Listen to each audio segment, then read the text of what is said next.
Welcome to the Business Building Blocks podcast, where we talk about struggles and celebrations that leaders and entrepreneurs experience on their journey to success.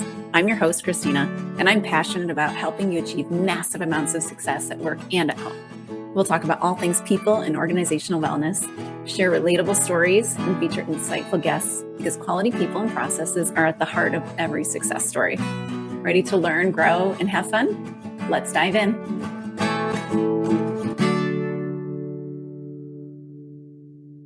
Hello, and welcome to the Business Building Blocks podcast. I'm your host, Kristina Schmitt. If you've been listening to my little mini saga about my podcast location, you can see I'm still in a weird kind of not quite finished space. If you've heard me talking about it, you know that I was living with my mother for a little while, which breeds challenges and all in itself.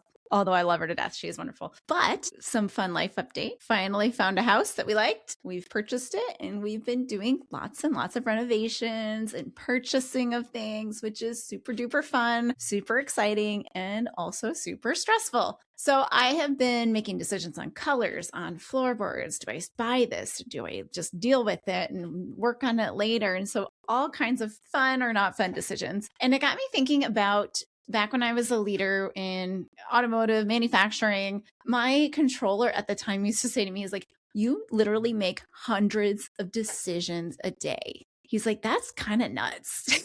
And, you know, some controller personalities, I think they're a little bit more controlled in their decision making than maybe some other leaders. So it was something that I started to think about. And it's often a question that I get through my leadership programs. How do I make good decisions? How do I do this? And then when I work with leaders, how do I figure out what I'm doing? Where should I go next? How do I do this? So ultimately, as a leader, you're making decisions, big and giant, all the time. So I want to talk today about how we make decisions, how we can best be prepared to make decisions, and how we do it when we're under stress, under pressure, or kind of under the gun, as they say. So let's get into it. The biggest thing that is going to help you with decision making is preparation. And I've talked about this before, but I'm going to say it again because it is super duper important. The greater clarity that you have on these specific things, the easier all decisions are going to be. So if there was ever any push or selling point to do strategy work, this is it. Because decisions, not just for you, but also for your team, are going to become tremendously simpler because you've already discussed all the nuances that go around it. And if you haven't, or if you think you have, and you're still struggling with every single decision, then you need to go back and re-clarify. Because when you do this right, when you truly understand your company values, when you truly understand what your company does, and you've agreed to it, you've hashed out all these possibilities, and you said, this is what we do, and this is how we help people, or this is how we help our customers, this is what we sell. When we figure this out, all these other decisions become simpler because you've decided.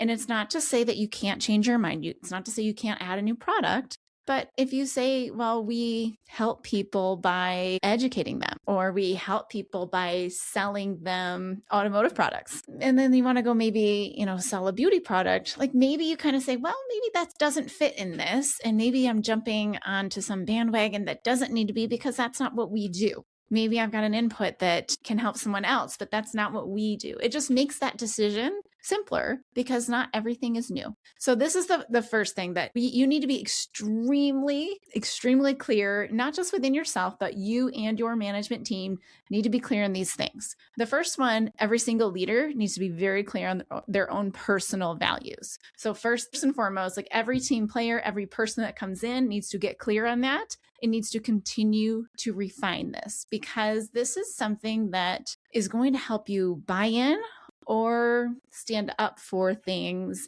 that either work for you or don't work for you. So being very clear on that can help make that decision. Do I leave this company or not? A heck of a lot easier too. So that is the first one. So always, always, always personal values first. Then next, company values. I want you to be extremely clear on what the values of your organization are. And this is those real values, not the pretend ones. So I've explained the four different types of values. So the first ones are aspirational values. So we really want to do this. We're not great at it. Like we want to be the best problem solvers and use data-based decisions and that kind of thing. And it's like, well, you don't do it today.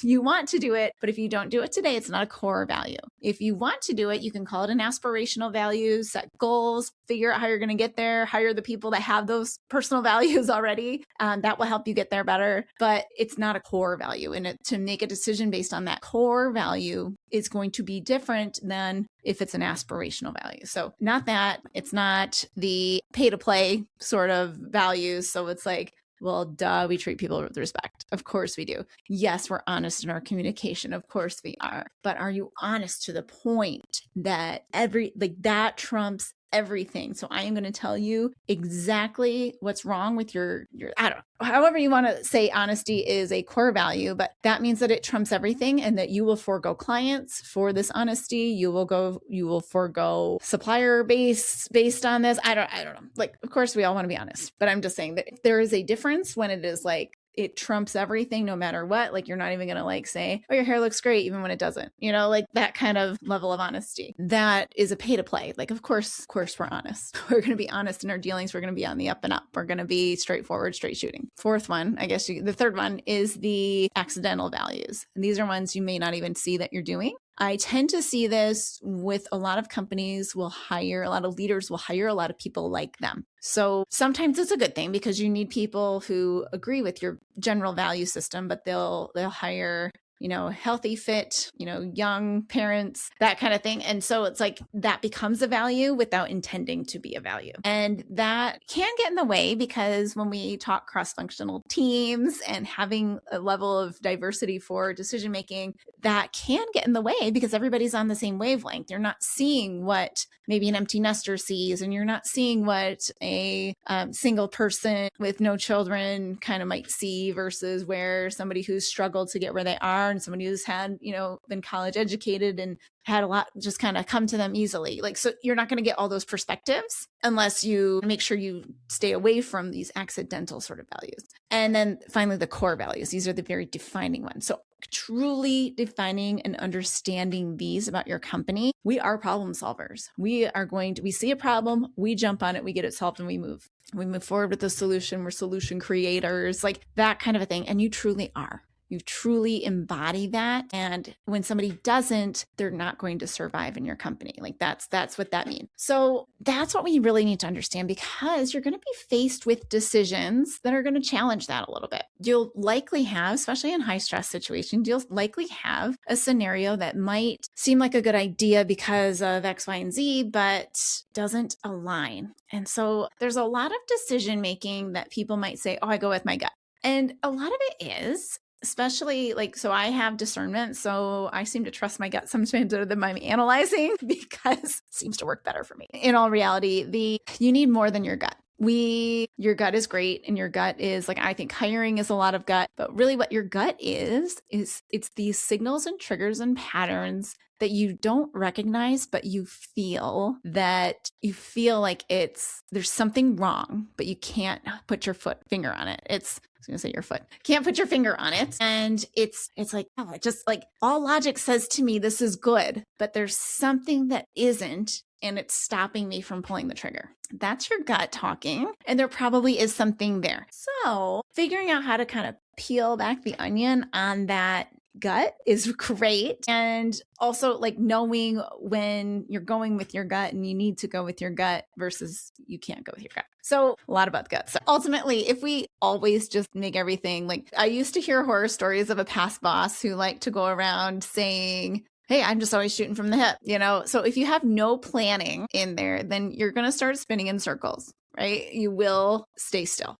You won't move forward and you won't go forward. So not every decision can be gut based, but there is a lot there. So I don't want to minimize gut feels because I love it, but you can't fly by the seat of your pants and everything, or shoot from the hip, as they like to say, and that will get you lost very easily. You want to be very clear on personal values for yourself, company values, and also company direction. And so that encompasses a few different things. Overall, understanding the base purpose of why a company exists and what that means to the people that are running it, that can help clarify decisions. So truly understanding that you don't maybe exist, like you probably don't exist just to deliver car parts to somebody, like especially in smaller companies, maybe large corporations, maybe there was a need, there's usually something deeper behind why the business is there. Getting very clear on that is huge. And again, can help steer away from chasing trends or chasing the shiny object, but it can also bring clarity to maybe why it looks as though you're chasing a shiny object when reality still holds true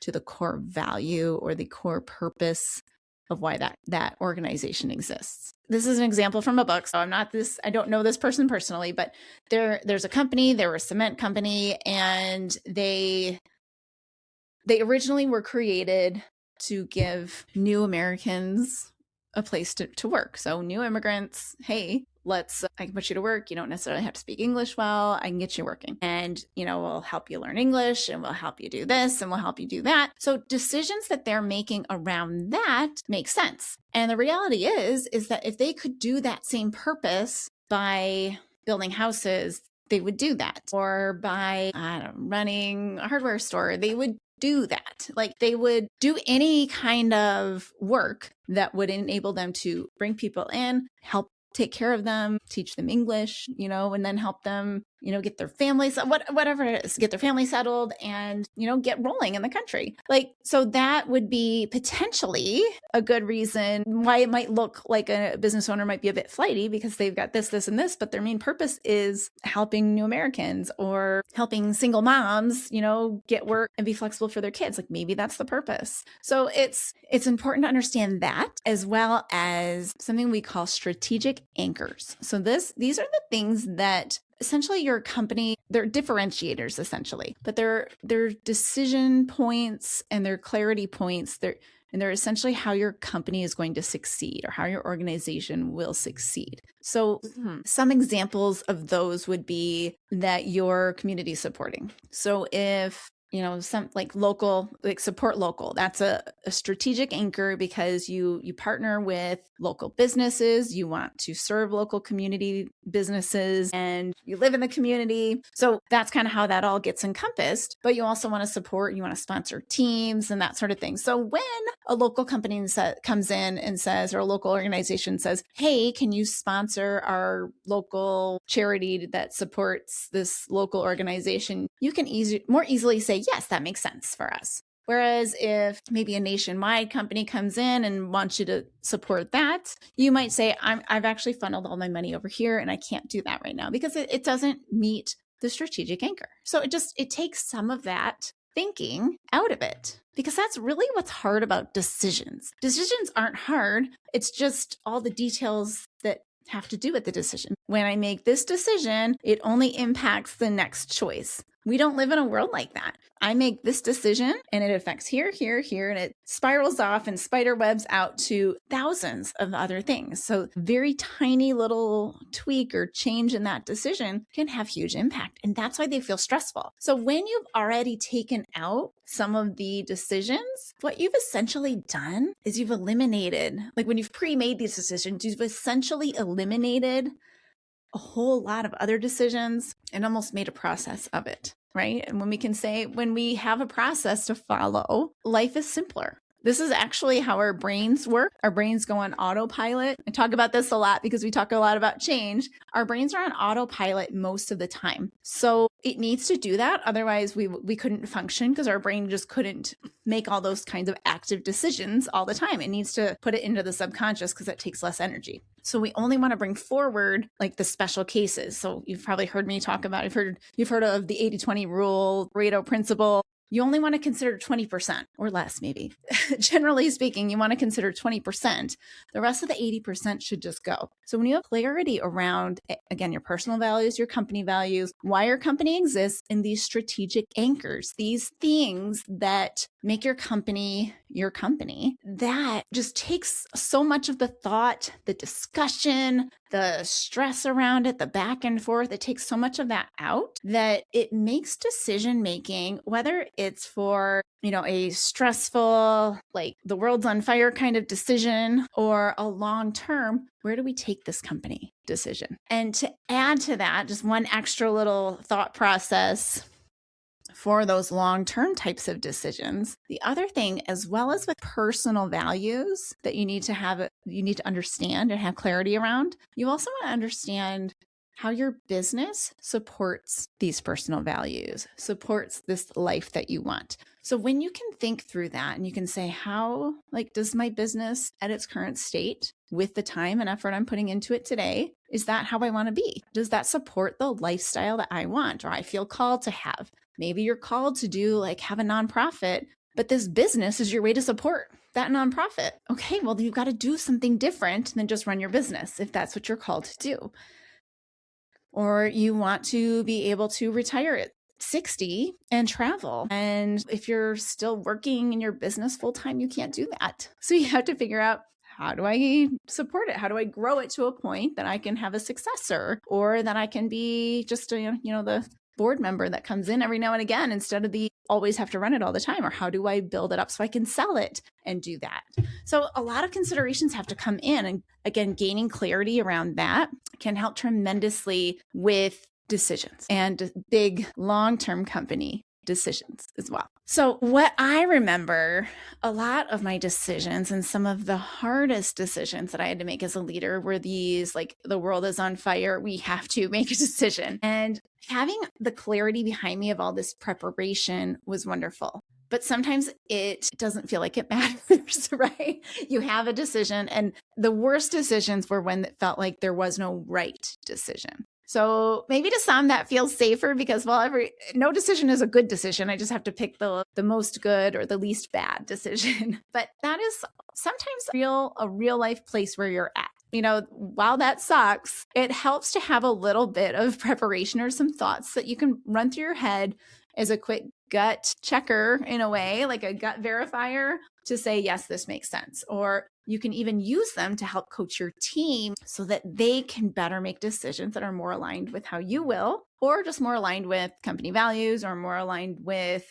in general, just better decision making. So here's some thoughts that you can work through, and some mindsets and some questions you can ask yourself. Essentially, when you have no right decision to make, they all feel wrong. It's just, bad or worse kind of decisions. The biggest thing you have to think about is the consequences, because ultimately that's what matters. What's the impact of that? So, understanding, okay, if I do this, then this will happen, or this is likely to happen. That's really the balance. It's how do we measure the consequences off? So a great question to ask yourself is, what's the worst thing that could happen if I do this, or I don't do this, or I choose this one, not that one, whatever it might be. A lot of my decisions were, do you shut down for 8 hours and fix the machine appropriately, or do you Band-Aid it and limp along for a little bit until you get past the order, and then you take it down for 8 hours? So it's a lot of that kind of decision making. So you do what you need to do. But thinking through those consequences, what's the worst thing that could happen? And secondary question to that, is there anything I can do to mitigate it? So, sometimes the mitigating was the limp along, that kind of thing. But considering the worst case scenario of what could happen, just two things for you. First of all, it helps you consider all the worst possibilities and figuring out how you can mitigate those. But secondly, it helps you kind of say, well, the worst thing that could happen is people are going to look at me funny, or we have to, change our mind and do it the other way. That there's really no impact to it. So I use this one a lot for long-term decision making. So it's sometimes the worst thing that could happen if you start to research something is literally nothing. You spent the time researching, you lost the time. Or sometimes the worst thing that could happen is people are a little bit upset.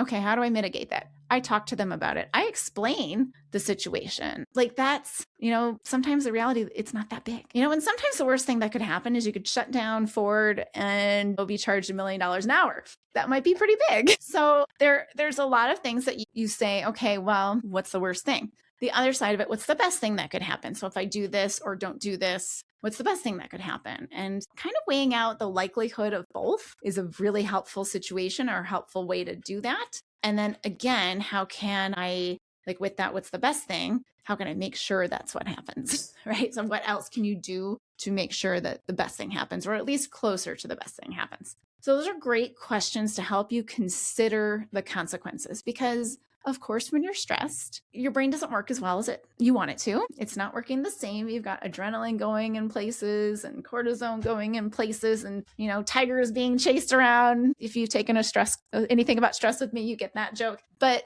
essentially, your brain is not working where it should be because it's in survival mode. It's in fear and protection mode, and you're not always going to think as clearly. So if you can ask yourself these sorts of questions, you can start to understand that, the consequences aren't as bad as I thought they were, or yeah, they're bad, but it's very unlikely they're going to get that bad. We can do these things to ensure they're less bad. And, we're going to do this thing. So the decision gets a little bit more objective because you've gotten yourself out of the crazy stress that they call it the upstairs brain, puts you into. So hint on mitigation. A lot of communication can help mitigate a lot of consequences. Because if people are stressed about stuff, people will get more stressed when they don't know anything, when they're wondering what's going to happen, and they're pontificating a lot of potential scenarios and things that may or may not even be possible, right? So the more you can communicate, even if you know nothing, you can say, hey, nothing has changed since the last time we talked, but I wanted to check in and let you know that this is what we're doing. And this is what's happening. We'll keep you updated. And that constant just touch point can mitigate a lot of bad consequences, because perception has a lot to do with a lot of things. And the more that you let people think about bad stuff happening, the wilder and crazier they can get, the more angry they can get over nothing, or even, worst case, they're prepping for you to be there or do something and you're not. So you're going to make them angry, right? So there might be like legit anger there. So the more you can communicate, the better. So ultimately, a lot of decision-making comes in around a mindset. So being able to understand that the impact of this thing is this big or, huge, or maybe it's not as bad as I thought it did, or I thought it was. And keeping that clear in your own head to de-stress the situation is very helpful to keeping things in perspective, keeping your thinking brain more active, and being able to make these better decisions. If you found the episode helpful today, please like it, share it with a friend, share it with somebody who has been saying, oh my gosh, I feel like I have to make 1,000 decisions a day. And what do I do? How do I do it? Send them this episode and they will thank you. And leave a like, leave a review on the YouTube channel, leave a comment, and I will see you on the next episode of the Business Building Blocks podcast. Thanks for tuning in to the Business Building Blocks podcast. If you enjoyed this episode, make sure to subscribe so you don't miss what's next. If you found value in our conversation, please leave a quick review, like, or share. It helps us reach more amazing listeners like you. For more resources and insights, visit KristinaSchmitt.ca, where you can find tools and support to empower your leadership journey. Thanks again for listening, and we'll see you in the next episode.